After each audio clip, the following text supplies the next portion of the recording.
ตอนนี้คนเขมรกำลังจะออกมาประท้วงกันเขมรน่าจะเอาไว้ในปานเป็นโมเดลไม่ไปขับไปขับไล่รัฐบาลคนที่โกรธแค้นก็มีเยอะแยะมากมายนะโอ้โหทุกคนคืออินฟลูเอนเซอร์คนดังเขมรออกมาเปิดปากแล้วว่าคนเขมรโกรธแค้นสมเด็จพ่อเขาเป็นอย่างมากเพราะว่าด่านก็ไม่เปิดเนาะงานก็ไม่มีทำการดูแลรักษาการเยียวยาน้ำท่วมก็ทุกสิ่งทุกอย่างไม่ได้รับการดูแลรักษาไม่ได้รับการช่วยเหลือไม่ได้หางานให้ทำเนาะทั้งที่ประชาชนคนในประเทศอดอยากงานไม่มีทำแต่เจ้าของสุขสบาย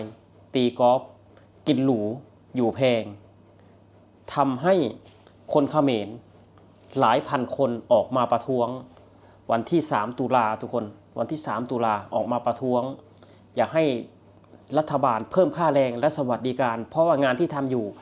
ทำงานหลายชั่วโมงงานหนักแต่สิ่งตอบแทนมันน้อยเหลือเกินทุกคน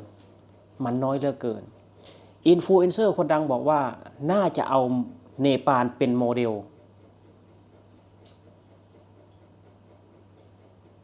จะเอาเนปาลเป็นโมเดลทุกคนเขมรทุกคนเชื่อว่ามันจะเป็นไปได้ไหมเนาะคืออินฟลูเอนเซอร์ก็ออกมายอมรับด้วยตัวเองเลยแต่ก่อนคือเขาปกป้องนะปกป้องพ่อเขานี่นะทุกคนปกป้องพ่อเนี่ยปกป้องสมเด็จฮุนเซนเนี่ยคือวันนี้ออกมาเลยคนที่โกรธแค้นมันก็มีเยอะคนเขมรออกมาประท้วงน่าจะเอาเนปาลเป็นโมเดลเอาละทุกคนคือเราจะได้เห็นการเปลี่ยนแปลงครั้งใหญ่ในประเทศกัมพูชาหรือไม่บอต้นเชื่อเลยว่าการประท้วงในครั้งนี้ทุกคนเริ่มจากอยากให้เพิ่มค่าแรงต่อไปก็จะประท้วงน้ำท่วมเขมรไร้การเยียวยาไร้การดูแล3ก็จะประท้วงเรื่องมันสำปะหลังเน่าคือตอนนี้มันสำปะหลังเน่าส่งออกไม่ได้เพราะว่าแต่ละปีที่ผ่านมาคือส่งมันสำปะหลังเข้ามาขายในประเทศไทยคือตอนนี้ไม่รู้กี่พันรถ10 ล้อส่งออกไม่ได้เกษตรกรขุดมันมาหรือว่าเก็บเกี่ยวมันมาไม่มีใครรับซื้อเพราะว่าส่งออกไม่ได้ทุกคนส่งออกไม่ได้ส่งมาประเทศไทยไม่ได้ทำอะไรกินทุกคนอยู่ในเขมรทำอะไรกินมันเนี่ยทำเมนูอะไรถึงจะได้หมดตอนนี้เน่าทุกคนเกษตรกรเริ่มไม่พอใจฮุนเซนแล้วคนที่น้ำท่วมก็เริ่มไม่พอใจฮุนเซนแล้วแต่ว่าคนที่ไม่พอใจฮุนเซนในวันนี้ก็คือกลุ่มแรงงานเนาะที่ได้รับค่าจ้างแสนถูกแต่ใช้งานเหมือนทาสไม่แปลกใจทุกคนที่คนเขมรลักลอบเข้ามาในประเทศไทยเพราะว่าทำงานในเขมรค่าจ้างมันก็ถูกการใช้งานมันหนักคนเหล่านี้ก็เลยแบบตายดาบหน้าเข้ามาประเทศไทยคือในประเทศไทยคือเขาสตาร์ทเลยเนาะเงินเดือนต้อง300 กว่าบาทขึ้นเดือนละหมื่นคุณได้แน่นอนเดือนละหมื่นเนาะเดือนละหมื่นคุณได้แน่นอนไม่ว่าคุณจะเป็นคนประเทศไหนถ้าคุณทำงานในประเทศไทยเดือนละหมื่นคุณได้แน่นอนซึ่งแตกต่างจากกับเขมรทุกคนเขมรทำงานวันละ13 ชั่วโมง13 ชั่วโมงนะทุกคนไปทำงานตี 5เลิก6 โมงเย็น13 ชั่วโมงวันละ130 บาทไหนบอกว่าอยู่ที่เขมรบางคนได้30 เหรียญหรือว่า$30ต่อวันมันขี้โม้ทุกคนมันขี้โม้ถ้ามันได้เขาไม่ประท้วงหรอกถ้ามันได้เขาไม่ลักลอบเข้ามาประเทศไทยหรอกใครจะอยาก จากบ้านเกิดเมืองนอนมา ไม่มีใครอยากจ้างจากบ้านเกิดเมืองนอนมาทุกคนถ้ารายได้มันพออยู่ได้มันเลี้ยงชีพได้มันมีเงินเก็บไม่มีใครอยากจากบ้านเกิดเมืองนอน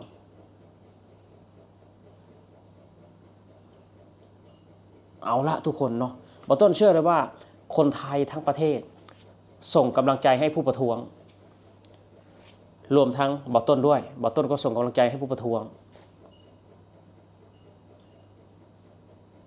เนาะส่งกำลังใจให้ถ้าช่วยเหลือได้บอต้นก็จะบริจาคข้าวกล่องเนาะ20-30 กล่องให้ผู้ประท้วงคนเขมรช่วยเขาทุกคนแล้วเป็นกำลังใจช่วยคนเขมรเนาะหวังว่าพวกคุณจะทำสำเร็จหวังว่าพวกคุณจะโค่นอำนาจสมเด็จฮุนเซนได้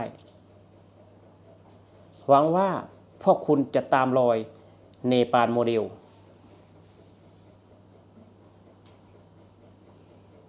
เอาละทีนี้ทุกคนนี่คือเรื่องราวที่มันเกิดขึ้นทุกคนเรื่องราวที่มันเกิดขึ้นแต่ก่อนนะอินฟูเขมรเนี่ยออกมาบิดเบือนความจริงตลอดคือวันนี้เปิดปากยอมรับความจริง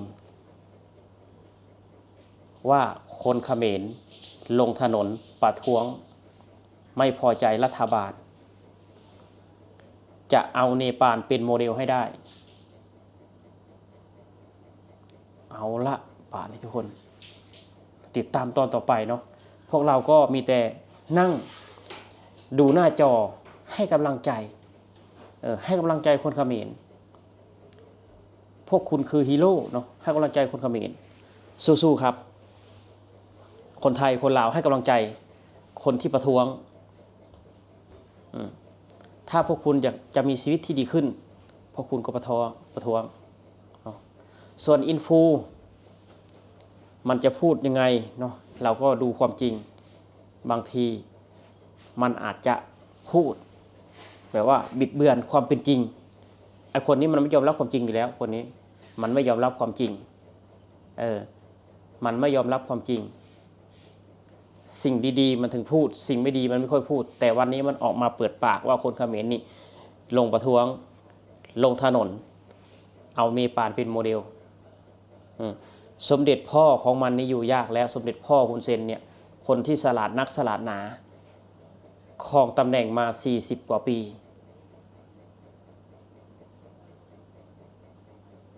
โอ้โหทุกคนนี่คือบาทก้าวแรกของกลุ่มแรงงานในกัมพูชาที่อยากเห็นการเปลี่ยนแปลงที่เอาเนปาลโมเดลมาเป็นแนวคิดมาเป็นสิ่งนำร่องไปสู่การประท้วงครั้งยิ่งใหญ่โอเคครับผมสวัสดีครับ